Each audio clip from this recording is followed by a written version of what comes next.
E pra të dashur miqtë e mi, ja ku po ritakojemi sërish me mua Tirona Lili në kanalin Rrëfime Jete, për të ndarë me ju një histori, për të ndarë me ju një rrëfim të një djalit i burgosur i cili sot me lot në sy shkruan për gabimet që ka bërë dhe për tmerrin që ka përjetuar nga momenti kur ka dalë nga burgu. Ai kur ka dalë nga burgu ka menduar që jeta do të jetë shumë e bukur për të, por fatkeqësisht nuk e ka gjetur gjën kryesore, nënën e tij. Sot po ndaj me ju një histori që nuk është thjesht një rrëfim, por është një plagë që e mbaj çdo ditë brenda vetes. Pas shumë vitesh në burg, më në fund erdhi dita që e kisha ndëruar çdo natë. Porta e hekurt u hap me një zhurmë të rëndë dhe për herë të parë, pas kaq kohësh, dola jashtë si një njeri i lirë. Dielli më goditi në fytyrë dhe për një moment mu duk sikur unë në të vërtet po rilindja. Teksa të tjerët mund të mendojnë për lirin, si fillimin e një jete të re, për mua ajo ditë do të kishte vetëm një kuptim. Të shkoja tek IMM. Ajo ishte gjithçka për mua.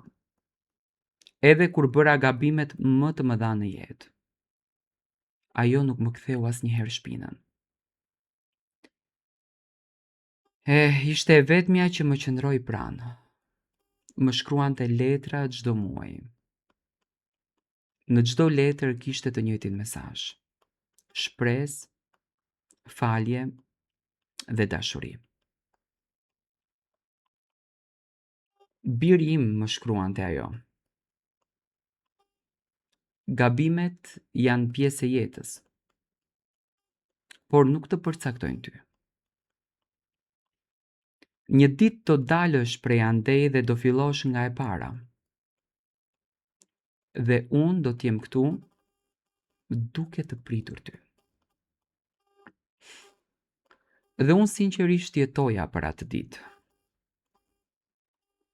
Numëroja ditët, muajt, vitet.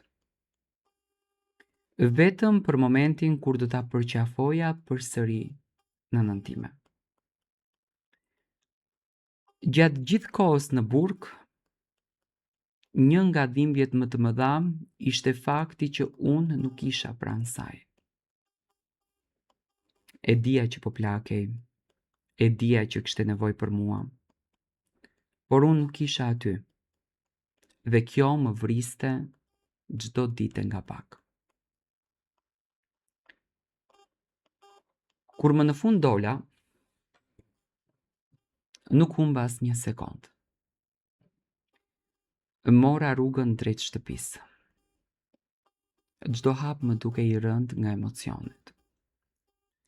Zemra më rihte fort. Në mendjen time po përsërisja fjalët që do t'i thosha.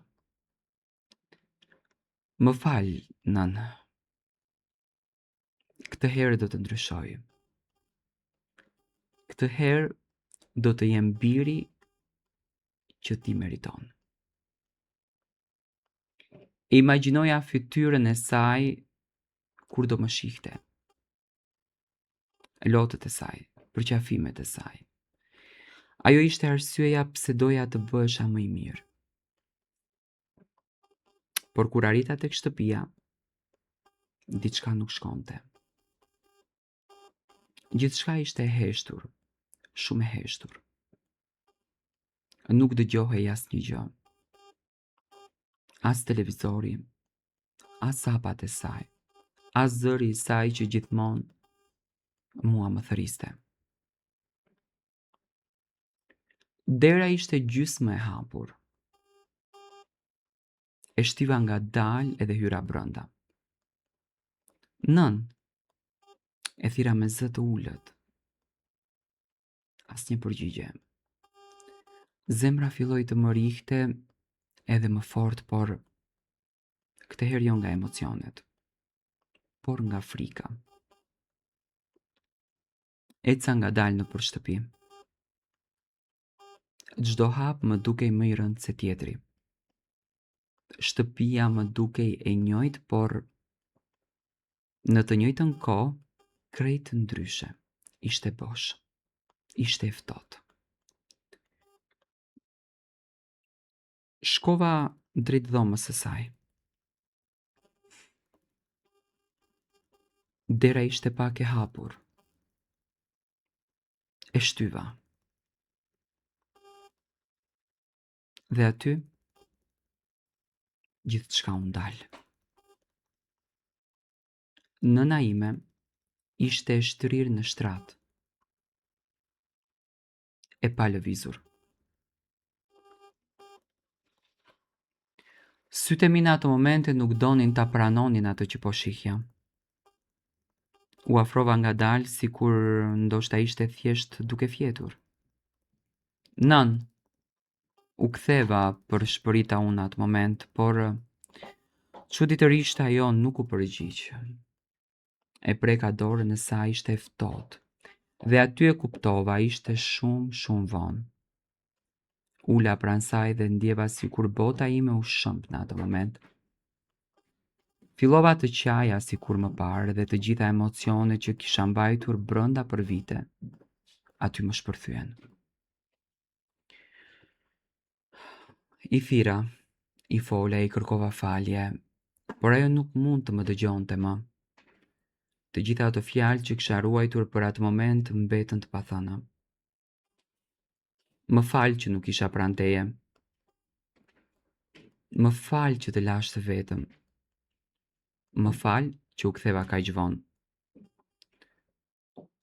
Por përgjigja nuk erdhi kurrë. Më vonë mora vesh se ajo kishte ndruar jetë për disa ditë para se të dilja nga burgu. Ajo më kishte pritur deri në fund, por unë nuk arrita në kohë. Dhe kjo është diçka që do ta mbaj gjithë jetën mbi supe. Në atë moment kuptova diçka shumë të rëndësishme. Koha është gjë më e çmuar që kemi, dhe shpesh e kuptojmë këtë vetëm kur është tepër vonë. Ne mendojmë se jemi gjithmonë, apo se kemi kohë gjithmonë për të kërkuar falje, kohë për të përqafuar ata që duam, kohë për të rregulluar gabimet tona.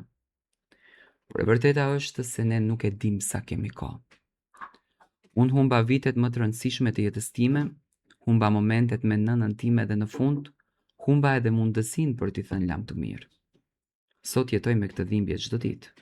Por nëse kjo histori mund të shërbej për diçka, atëherë dua që të jetë një kujtesë për ty që po e dëgjon. Mos prit. Telefono prindërit e tu, shko dhe përqafoj, thuaj që i do. Kërko falje edhe nëse duhet, sepse një ditë mund të jetë shumë vonë.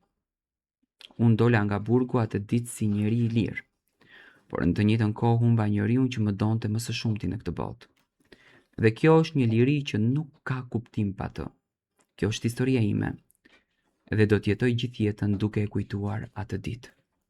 Këto janë fjalët e ndjera të këtij djali, i cili vendosi që ta ndan këtë histori për të gjithë ju që po na ndiqni, vetëm për t'ju dhënë ndoshta një shpjegim që jeta është e bukur dhe duhet i vlerësojmë momentet dhe jo gabimet tona të cilat ne i bëjmë përsëri edhe kur nuk i kuptojmë. Do të thënë ky ka bërë një ripërsëritje që e kuptuat nga fillimi dhe tani është penduar për gabimin që nuk ka mësuar nga burgu i parë që ka bërë. Andaj do të lutem ndaj të gjithë njerëzve, të falenderoj shumë për guximin që ke shkruar këtë rrëfim. Por do lutem shumë ndaj gjithë njerëzve, nëse ti dënohesh për një diçka dhe në ato vite nuk e kupton, mos e bëj dot kurrë më, se do të përfundosh në të njëjtin fat. Do të thënë, kur kishte mundësinë që të jetonte me nënën, me rrethin, me shoqërinë, ai bëri të njëjtin gabim dhe hyri përsëri në burg, dhe sot ai është i lirë, por nëna e tij është në varr. Uroj që të merrni mësimin e dur nga kjo histori.